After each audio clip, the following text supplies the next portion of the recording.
What up, G's? It's your boy Prophet74. So you bought yourself a new laptop, a new desktop, actually, not a laptop, desktop, and you ran out of fan space. Well, this is a great solution for $7.99. It's worth it. So what it is just basically a fan hub. We're gonna test it out. We're gonna run some tests. We're gonna see how it works, and we're gonna open it up. So let's go ahead and open it up first. To get here first, let me see if I can get that to. Well, what it is, it's a hub. It's a 3-pin hub for fans, and pretty much there's only three types of plugs in here, 3 types of conversions in here. There's a low end, off, and then there's a high speed. So we're gonna test it out. This is only SATA connection. If you guys see the side of it, it's SATA double-sided tape.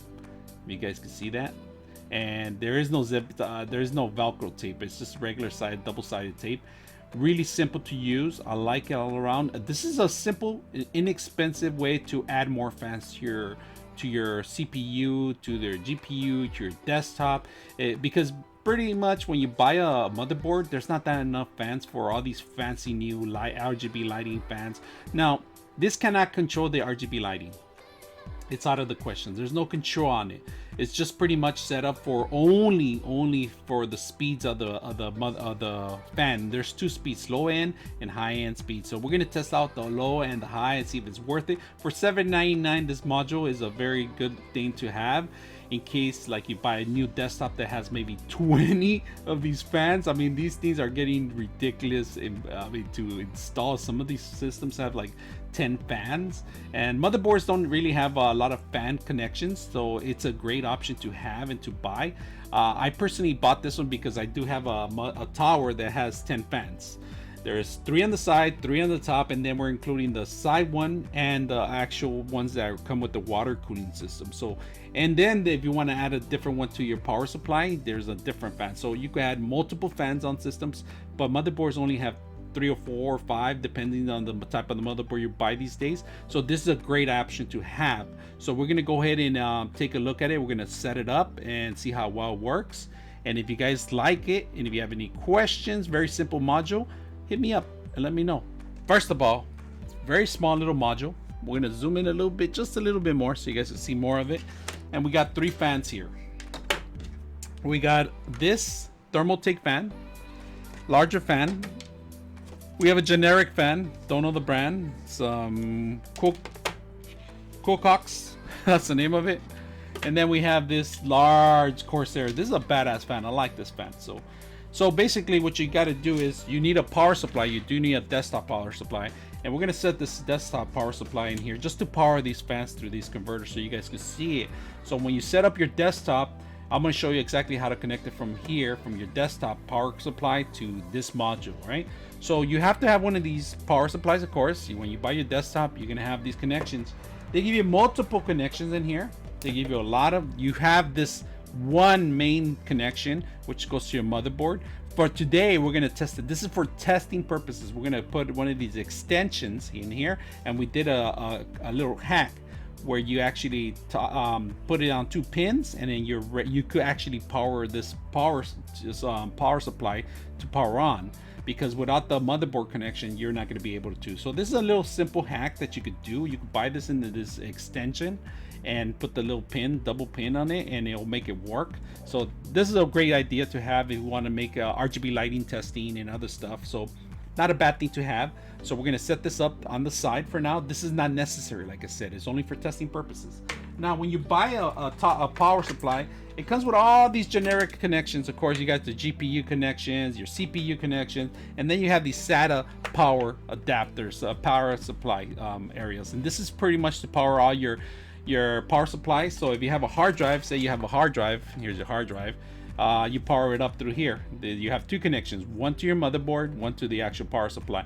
And of course they are like little L shaped, so you got to pretty much match them, mismatch them. So you got to match them up.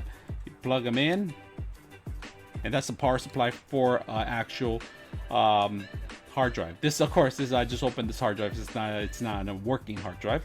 This is to power this hard drive. If you see it, simple. But today we have multiple adapters, they give you a lot of power supply for SATA connection. They give you like 2 or 3 connections, depends on the power supply you have. But today we're just gonna power up this module. So what you want to do is power up this module. So we're gonna plug it in here. That's all you got to do. That's all you have to do. Get one of the SATA connections to power up this thing. So we're gonna plug this in.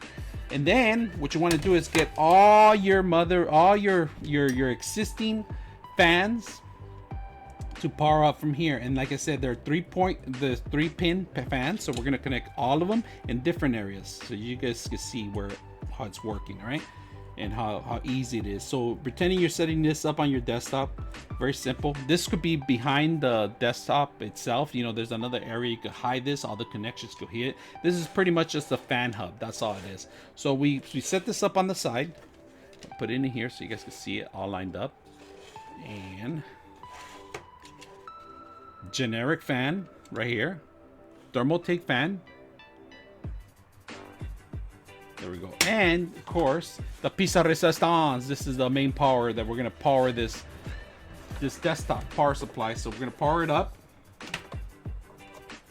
and the power just went on. If you see it, there's no power to it right now, but there is an LED light lighting up right now, and the only reason is because I have it on off. If you guys see it, it's off. It's off right now. So right now we're gonna put it into low, so the fans turn on. So this will be something that you don't really have to mess around with it. But if it gets too noisy and it's too cool in your system, you check the settings on your computer. You can always come back and turn them off too if you don't need the extra fans. If you're gonna be playing a lot of games and you feel a lot of heat, then you want to crank it up to the high. Let's see how high it is. So right now we're going to high. Actually, we're going to low. This is low. And then we're gonna put into this is low, and we're gonna put into crank it up to the high, and you can hear the fans cooling off. Ooh, this feels good. Actually, it feels really good. Very simple module, little 8-port hub for your fans only 3 pins on each of the 8-port, and you need a power. You cannot control the fan speeds through this module, only through these buttons, through the switch. That's the only, and there's only 2 types of speeds. High, which you're hearing it right now, it's probably 1800 RPMs, and then you have the low, which it goes probably to 700. Depends on the module that you have, you know. Now you do require a 12-volt connection, so it has to be a SATA 12-volt connection.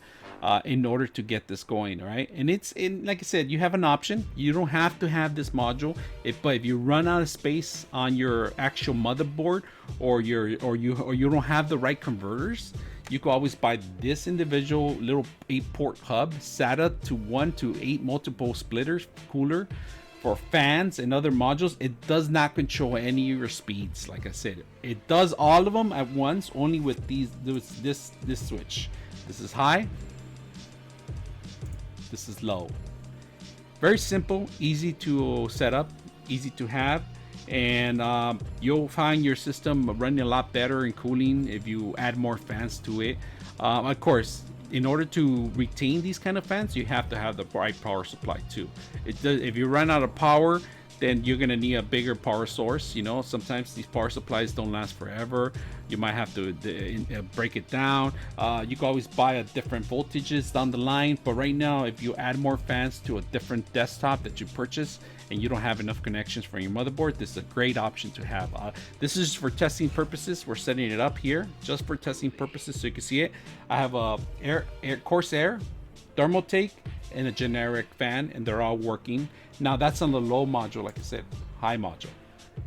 Well, for gaming purposes, this is gonna be a really good system. It's simple, $799, cheap as possible. It takes a couple of days. It's a Chinese manufacturer. But if you have any questions or any comments on the module, I'm your host, Prophet74, and we are out.